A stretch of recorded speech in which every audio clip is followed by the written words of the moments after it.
Can Kyler Murray return to being an elite fantasy asset in 2024?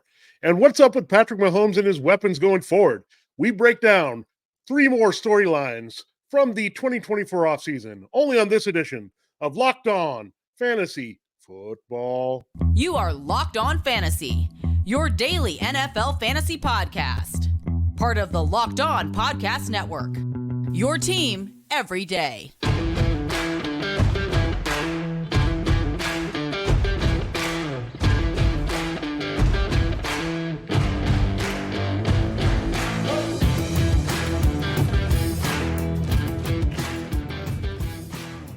Greetings, everyone, and welcome to another edition of the Locked On Fantasy Football Podcast.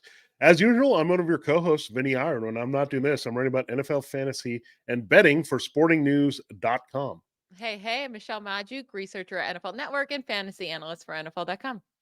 All right, it's Super Bowl 58 week here on the show. We haven't totally taken a dive into that game yet. We'll talk a little bit about one team in the game, Mahomes and the Chiefs, looking ahead to 2024 after this game. So we'll look at that as we continue to break down the top storylines for fantasy football in the 2024 NFL offseason. We'll also look at Kyler Murray. Some changes could be afoot for him. And then you look at Aaron Rodgers. What does that mean for the Jets? Are we going to just reset everything to what we thought could happen in 2023? So a lot of good stuff to talk about in today's show, which is brought to you by LinkedIn Jobs. LinkedIn Jobs helps you find the qualified candidates you want to talk to faster.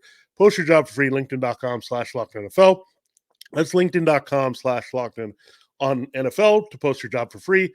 Terms and conditions do apply. Thanks for making Locked On Fantasy Football your first today. We're your destination to become the smartest fantasy football player in the league year-round. We're part of Locked On Podcast Network, your team every day, your fantasy football team every day.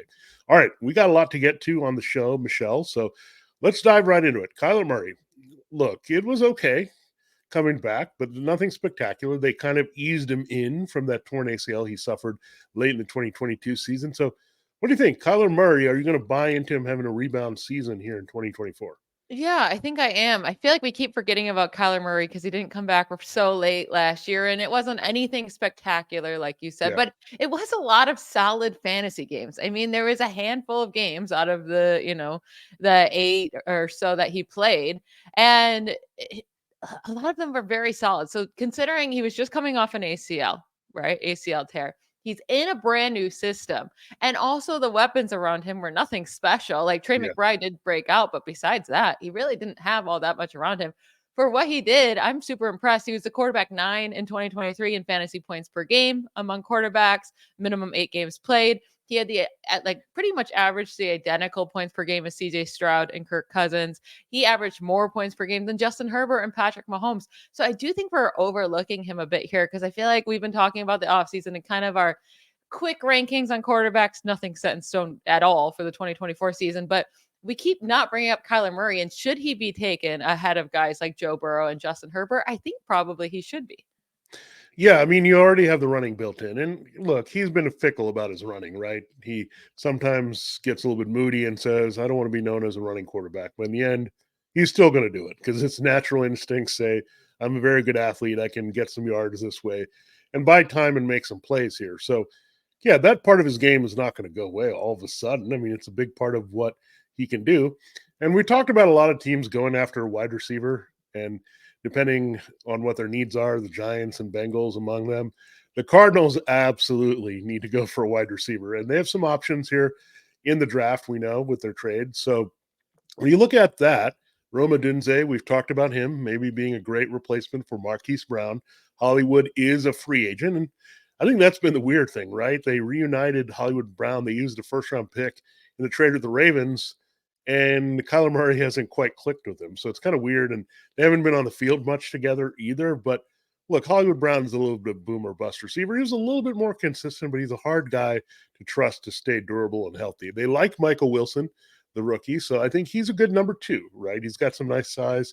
He can play off that a little bit well. So I think the key is getting that true number 1 receiver. Marquise Brown is not that type of receiver. He's a good field stretcher. He's a little slight, though, with his build. I think you look at Odunze, Malik Neighbors, even Marvin Harrison Jr. If they could get one of these guys, that guy's going to be the alpha. Trey McBride, very reliable tight end. and the upside is there. He just scratched the surface with what he can do. And look, there are other receivers, they got to get some depth. I mean, Rondo Moore, these gadget type guys, not going to work, right? I mean, Greg Dortch, look, he's been valuable as a role player, but no, you got to get some more pop in there in this receiving game. So I think adding some size, adding some speed, adding some outside options are going to be pretty critical here for Kyler Murray. And then we can start seeing him do the things we've seen him do as a passer, right? When he had DeAndre Hopkins and he was locked into that kind of season there, so he was able to run, but he also had Hopkins as a number one. Zach Ertz, he's had that year as well, and McBride can do that. So, yeah, I think what I'm looking forward to most, Michelle, is, again, the passing upside, perhaps, of Kyler Murray. Yeah, they definitely need to add weapons for him. That will be key for his fantasy upside next year. You brought up a lot of great points, but I do think if they use their fourth overall pick, I think that's where they at. If they use that on a wide receiver, they're going to get one of the top guys, and I think right there that fixes a lot of it. If they're not a bust, but Michael Wilson is a solid enough guy, especially going into his second year, like to be a wide receiver too. And what helps them to not really necessarily need like another top tier wide receiver is it does look like they have a top tier pass catching tight end and Trey McBride, who's still super young and should only get better. So I don't think they're too far away from building a nice little, a group around Kyler Murray, but that is key to get that true wide receiver one. What stinks is I think this would be such a great landing spot for a Brandon Ayuk trade, but the Cardinals are in the same division as the 49ers. So I doubt the 49ers would trade him there, but I do think this would be an awesome landing spot for him if he does get traded. But let's talk about Trey McBride here, because he broke out, right? It took till about the middle of the year, but had a complete and total breakout. Where do you have him ranked for next year? And do you have him or Sam Laporta higher for 2024 fantasy football? I think Laporta, just based on his production, we know his role in the offense won't change. I think we're going to pay attention to what both teams do, right, for the receiving core. But we know Sam Laporta is right up there with Amon-Ra St. Brown. Those guys are not going away as Jared Goff's key targets here. But McBride could see some things go down here, right? If they get a legitimate number one receiver and that guy clicks with Kyler Murray right away. I'm not saying his target share will go down. The main thing we want to have here is we don't want to have a situation where it was with DeAndre Hopkins and Christian Kirk and all that, where the tight end was pushed down a little bit when those guys were out in the field. So what do you want for Trey McBride? The best case scenario, Wilson stays as their number two. They get a rookie number one. That way McBride stays within the top three targets, right? Yep. That's what you want in the end here for him. And looking at Murray, look, this is an offense. Drew Petzing came over from the Browns, right? We saw David Njoku and his role in that offense in Cleveland. So I think there's that upside, right? That McBride could have that Njoku type season that puts it up and maybe even more consistent with his targets and catches. So right now I am leaning towards Laporta, but McBride is going to be pretty high. I mean, there's not many other options. You have Travis Kelce, George Kittle, if you think he's consistent, but he's a little bit inconsistent with big plays. Mark Andrews is getting a little bit older and coming off an injury. So yeah, I think he's going to be right up there with those guys in the top five. Yeah, it'll be interesting. I bet you a lot of drafts will have, Kelce, Andrews, Hawkinson, Laporta, and McBride kind of all go in different orders depending on people's preferences. And I really couldn't argue against any of them going first or any of them going last in that group. It's just who do you believe in? And a lot will come down to, like you said, which teams add different weapons. Kelce, as long as he's healthy and not, if he's out there next year, it's going to be hard not, to go against him. He did have somewhat of a down year, but still came through in a lot of games. So we'll see with the tight ends here, but I will be very high on Trey McBride come next year. I'm excited for that. And then lastly, with the Cardinals here, James Conner, let's hit on the backfield. He's going to be 29 years old. Now, he did average a career high of 5.0 yards per carry this year and 80 rushing yards per game, both career highs for him. He is a bit pricey for an older running back, $8 million cap hit. They could save $5 million if they cut him, but would you cut him? I feel like he still I know he's 29, but it still feels like he has something in the bank. Maybe just add like a speedster later in the draft to complement Connor. I think that could work out, like a Devin Achane and a Raheem Mostert type backfield.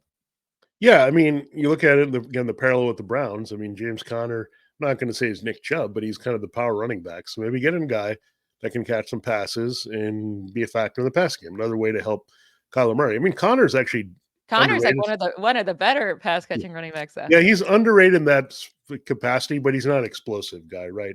You're not going to get a guy in the open field that you can get in that Darren Sproles role that's going to explode, or like that type Ty Spears type of back, right? You don't really have that. And again, you have to also consider that, James Conner, I think, is very valuable. Not only as a pass catcher, but he's a good pass protector. He seems to have a good chemistry and feel running with Kyler Murray. So there's a lot of things there. And I think, look, $8 million, whatever, maybe he takes a pay cut, they keep him, but you're not going to get much better really in terms of what they need for this offense than James Conner. So I'm excited to see who they pair him with in this offense. And we will get into another notable offense, the Jets.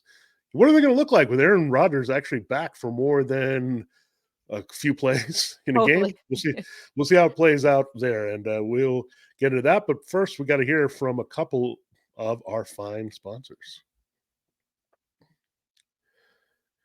This episode of Locked On Fantasy Football, as we mentioned at the top, brought to you by LinkedIn Jobs. And look, it's a new year, and it's tough on small businesses because we're trying to get everything going here as we turn the calendar. And when you're hiring for your small business, you want to find quality professionals that are right for the role. That's why you have to check out LinkedIn Jobs. LinkedIn Jobs has the tools to find the right professionals for your team faster and for free to get you off to a great start here in the second month of the year. LinkedIn isn't just another job board. LinkedIn has a vast network of more than 1 billion professionals, which makes it the best place to hire. It gives you access to professionals you can't find anywhere else. LinkedIn does all that while making the process easy and intuitive. Hiring is easy when you have that many quality candidates. So easy, in fact, that 86% of small businesses will get a qualified candidate within 24 hours using LinkedIn Jobs. LinkedIn knows that small businesses are wearing so many hats and might not have the time or resource to hire. That's where they're here to help. LinkedIn is constantly finding ways to make the process easier. They just launched a feature that helps you write job descriptions, making the process even easier and quicker. Again, check it out. 2.5 million small businesses use LinkedIn for hiring. That's right. Post your job for free at linkedin.com/LockedOnNFL. It's linkedin.com/LockedOnNFL to post your job for free. Terms and conditions do apply. Happy Super Bowl to all who celebrate from FanDuel, America's #1 sportsbook. If you're like me, Super Bowl Sunday is all about scoring the best seat on the couch, grabbing your favorite football snacks, and placing some super bets. I am super excited to get to watch my 49ers in the biggest game of the year with good friends, good food, and good bets. My favorite Super Bowl bet is Travis Kelce anytime touchdown scorer at plus 105 odds. FanDuel has so many ways for you to end the season with a W or 2 or 3. Not only can you bet on who will win Super Bowl 58, but FanDuel also has bets for which players will score a touchdown, how many points will be scored, and so much more.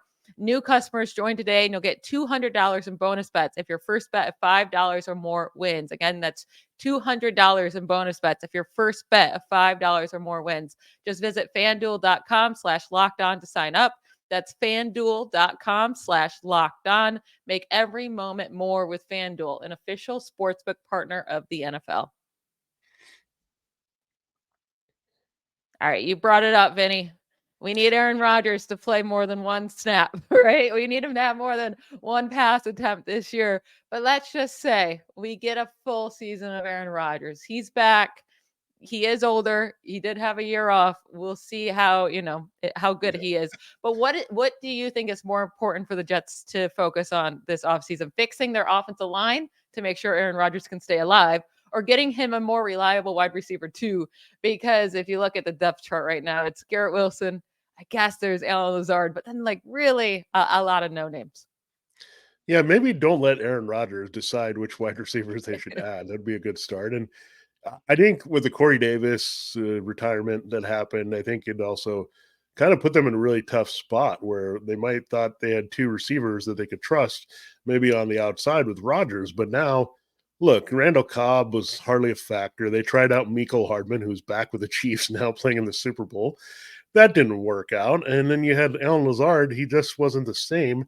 And partly because Rodgers wasn't there, right? They invested so much on these guys on the basis that Rodgers would be the starting quarterback. And when he was not there, that was a big problem here. And another interesting thing that says that maybe, look, Aaron, we like you, but we're not going to give you total control here is the change, right? They're thinking about maybe play calling by committee to help Nathaniel Hackett. That doesn't sound good for Hackett, but it might be good for the Jets offense, right? Where, look, they're going to diversify.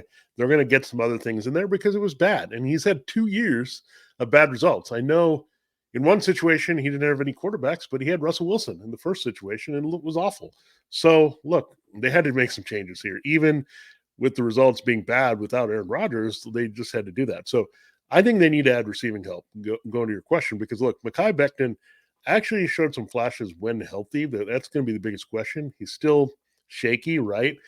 But Aaron Rodgers has made offensive lines look better than they needed to be before, especially when the Packers were in transition, right? Trying to get all their guys shuffled right with their injuries up front. So he can mask a lot of problems up front. And if Becton is decent and he's somewhat out there, then they go after receivers. They need receiving help because, look, they need to deflect attention away from Garrett Wilson. They need to deflect attention away from Breece Hall. And when I say receiver, it doesn't really matter how they approach it. It could be tight end. And I have them very frequently in my mock draft here going after Brock Bowers because he'd be a good weapon here. No offense to Tyler Conklin. Well, a little offense. Brock Bowers is a special athlete, right? You put him on the field.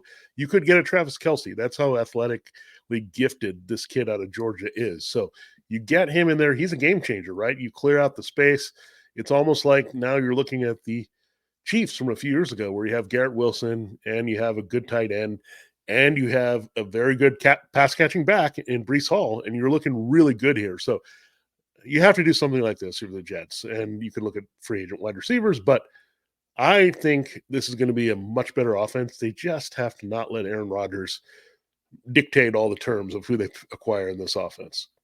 Yeah, and I think even adding like some cheaper guys in free agency, like a KJ Osborne, who can be a solid wide receiver 3 or 2, and then like a Noah Brown to give you some speed. Yeah. Like you don't have to pay up, just kind of upgrade the weapons a little bit, fix that offensive line. And if they could add one of, Brock Bowers, that would be huge there at tight end. But yeah, give him one more solid receiver that you spend up on it, and then just add some of these other cheaper guys that are just more solid out there for him. But let's talk about Garrett Wilson, right? Because we've been waiting for him to be, he's been good, but we've been waiting for him to be a top tier fantasy wide receiver, and we're all very excited to see it this year. But unfortunately, we didn't get to see him play with Rodgers. I mean, he had the 4th most targets in the NFL, and then averaged very, very little fantasy points. I mean, everyone else who had the amount of targets as he did average a good 5 more fantasy points per game than he did. So what do you expect from him? Is this the year that he can be a top 5 wide receiver for fantasy? Yeah, I mean, I think we thought that last year, right? He was going in drafts at the end of the first round, like in 12-team leagues, in 14-team leagues. Certainly, he was going as a third round. We were debating like him or Chris Olave. That was the big question, right? Chris Olave turned out to be the better pick for many reasons, but Wilson had that type of upside. I mean, look at some of the production he had, even with that quarterback mess last year. It was very impressive that he could even produce the way he was, given that they were really struggling to pass the ball. They were really reluctant to pass the ball downfield. So he is an alpha in every sense of the word. Just get him open, get him out there, give him a decent quarterback, and decent. When I say decent, Aaron Rodgers is way above that, and you get him someone to deflect the coverage, right? Don't let him face the double teams in all these games and get the opponent's best cornerback trying to shut him down or whatever. You want to have a little bit free here to make this play. So, look, Garrett Wilson, if Rodgers checks out and the Achilles is fine and they do some upgrades here, I think I'm going to go right back to the well here and go get Garrett Wilson, because number one thing I'm looking for, Michelle, above all else in fantasy, is just talented players. And this guy is just talented, and he can take over a game with just a slight uptick at quarterback. I have a fun little note here. So the last player to have 150 plus targets and score fewer points than Garrett Wilson did this year was DeAndre Hopkins in 2016. He only scored 12.5 points per game in PPR with Brock Osweiler. Then the team drafted Deshaun Watson in 2017. He went up all the way to 20.7 points per game, one of the best wide receivers that year. And he only had Watson for 7 games, Yeah. and then had to play with Savage and Yates. So still not great quarterbacks, but anything's better than Brock Osweiler, just like anyone's better than Zach Wilson, right? Yeah. So I have a lot of hope that he could be very good next year. And then last up, we got to talk about Breece Hall here for the Jets, because he shows flashes, right? He shows how great he is. He had a lot of monster games, but he had also a lot of very disappointing games, very inconsistent this past year. Do we think he could be more consistent with Aaron Rodgers there? And then, like, where do we rank him? Like, where does he go next year? Because after Christian McCaffrey, is it Breece Hall or is it Bijan Robinson? Is it Breece Hall or Kyron Williams? Breece Hall or Jahmyr Gibbs? Like, it's kind of those guys kind of all in a bubble Yeah. after CMC. Yeah, I mean, you have those next tier of guys that are like that, right? We talked about Devin Achan being that kind of that change of pace, explosive guys. But when you're looking at the top of that list, I think you start with Bijan, Jahmyr Gibbs, and Breece Hall. Now, keep in mind, Breece Hall, we weren't sure what his health was going to be like, right? Last year, he was coming back off that major knee injury. I mean, remember when we had optimism that Javonte Williams was further along Yeah. in his rehab from a knee injury? I think that's separated pretty quickly. Like Hall came in once he started getting the flow of the offense, and again, he was limited a little bit by Hackett's play calling and the way they used him. I thought when I looked at Breece Hall, I thought he could have that big Aaron Jones type of year that we saw. Remember with Rodgers in the first year of Matt LaFleur, and just the big touchdowns and that type of explosiveness, using a lot as a receiver. So I really think Breece Hall is due for a big year, and he's one of those candidates, Michelle. If I'm looking to draft a running back early, whether it's Bijan or Jahmyr Gibbs after McCaffrey, does he have the potential on paper to be the number one scorer in PPR and half point PPR? Absolutely. Mm-hmm. He has that kind of talent. We just have to see who they're bringing in. I think that whole Dalvin Cook mess confused people, and that was dumb, right? We knew Dalvin Cook was washed, and like he probably kept Breece Hall from being a higher draft pick. And if we had just been a little bit more aggressive and realized, okay, no more Dalvin Cook, but the Jets gave us these weird signs.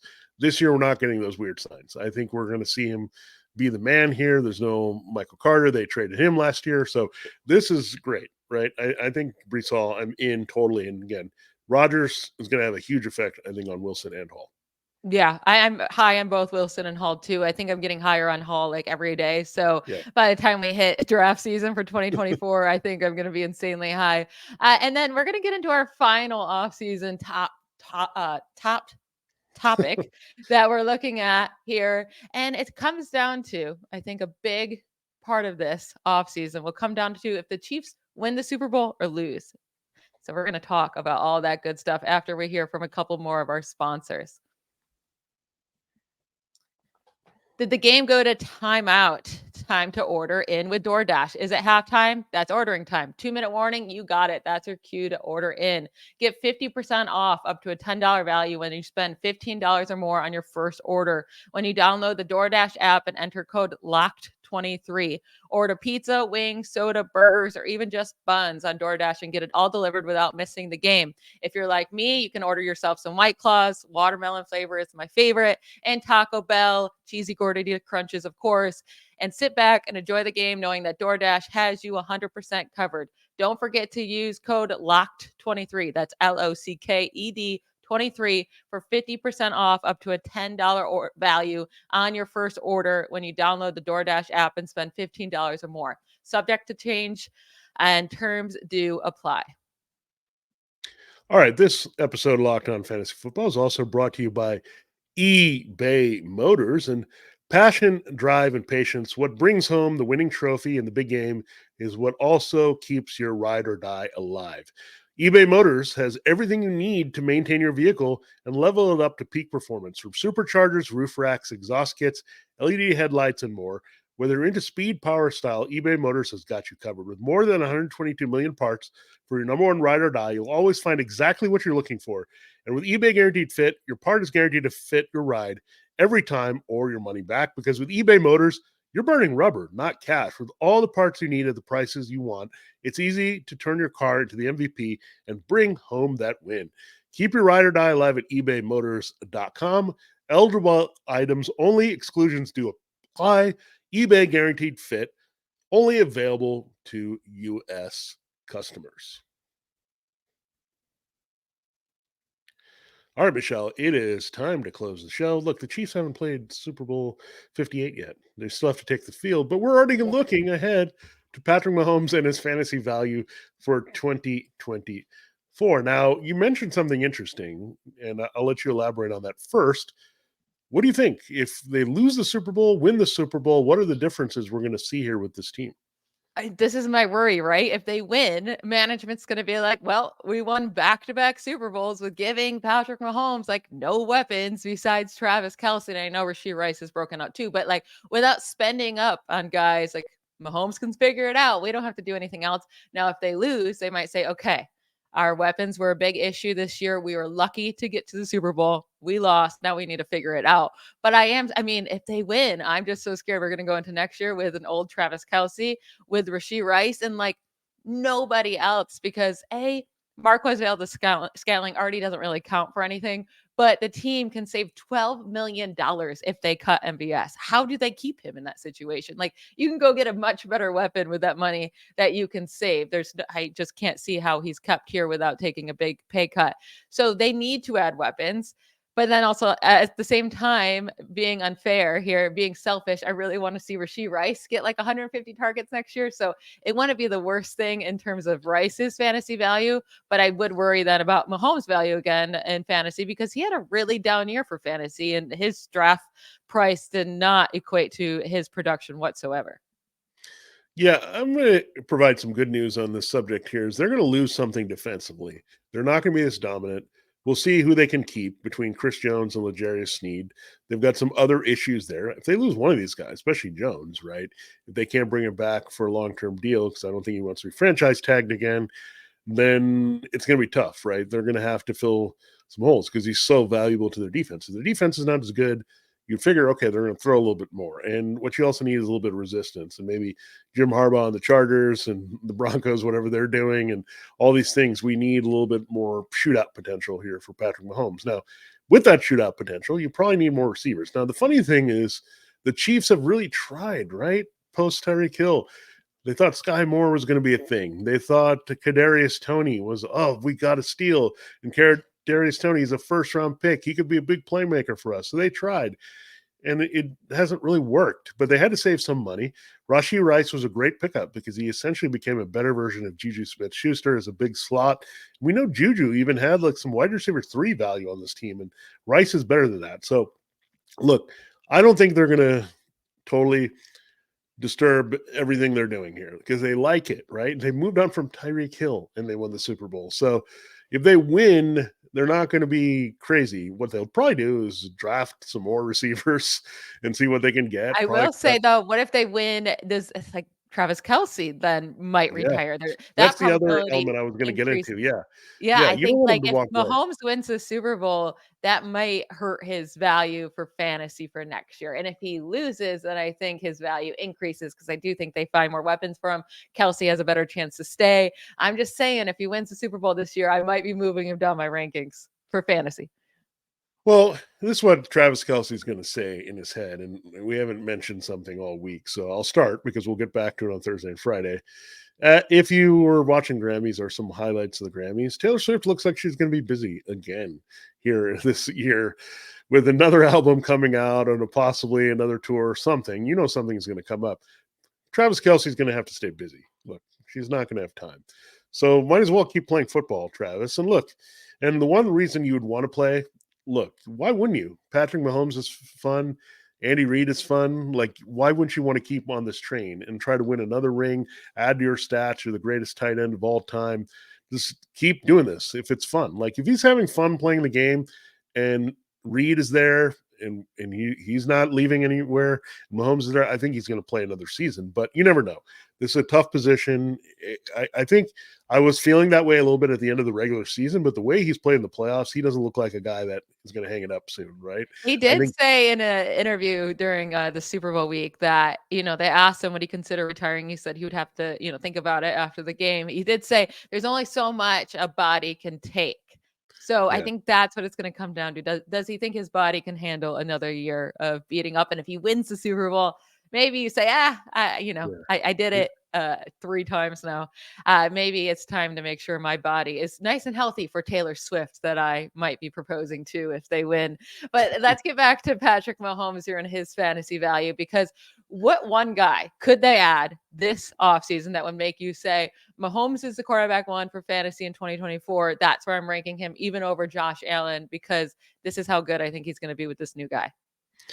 Well, the answer might surprise you. And we actually mentioned him earlier in the show because a lot of these receivers are like big bodies guys that can go up and get the ball. The guy I would like to see play with Patrick Mahomes is one, Marquise Hollywood Brown. This guy has a lot of speed.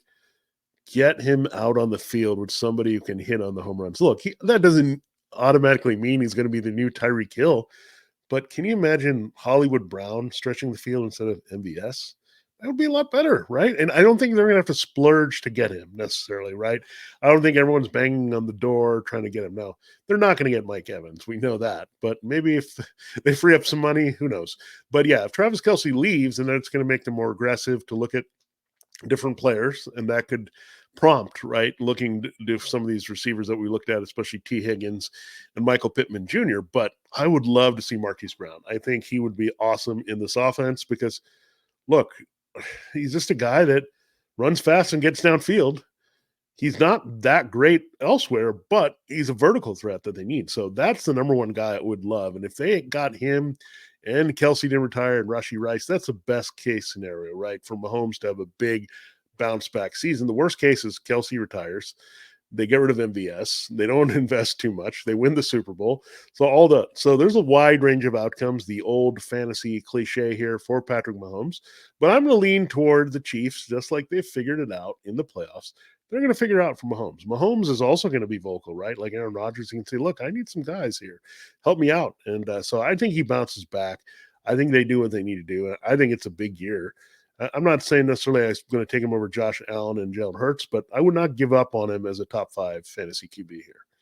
Yeah, I don't think if they added Marquise Brown, I would be moving him up too much. I do think it could be a nice add if they add other plays. I would rather have Gabe Davis there than Marquise Brown. Now, Gabe Davis has had really good games against the Chiefs. Maybe they're like, hey, we need to add him. And then if they could find money to add Michael Pittman, man, that would be such a nice target volume hog for Mahomes. That I think that would hurt Rashee Rice a bit, but it would really be nice to have your wide receiver 1 there in Pittman, and then your gadget guy in Rice that can kind of do it all. I think that would make me move up Mahomes if they're able to find money for Pittman. But it'll be really interesting to watch their offseason. I really hope, as a 49ers fan, I hope they lose anyways. And then in that case, I think they will have a good amount of weapons around Mahomes to allow us to feel comfortable taking him super early again. Yeah, that's your early sneak peek of the Chiefs offseason here. And again, they've got one more game on Sunday. And Michelle and I will break that down for you in full Thursday and Friday. We'll look at all different angles you're looking for, DFS, Prize Picks, FanDuel, all of it here for 49ers Chiefs. I'll be taking tomorrow off, so Michelle will have a special show for you there tomorrow, looking at one of the sides of this game, a little bit of setup there for that. But we'll come back and do the Super Bowl preview in full here Thursday and Friday. So check out tomorrow's show. Check out the end of the week here for this edition of Locked On Fantasy Football. This has been Vinnie Iyer. And I'm Michelle Magdziuk. Bye, y'all.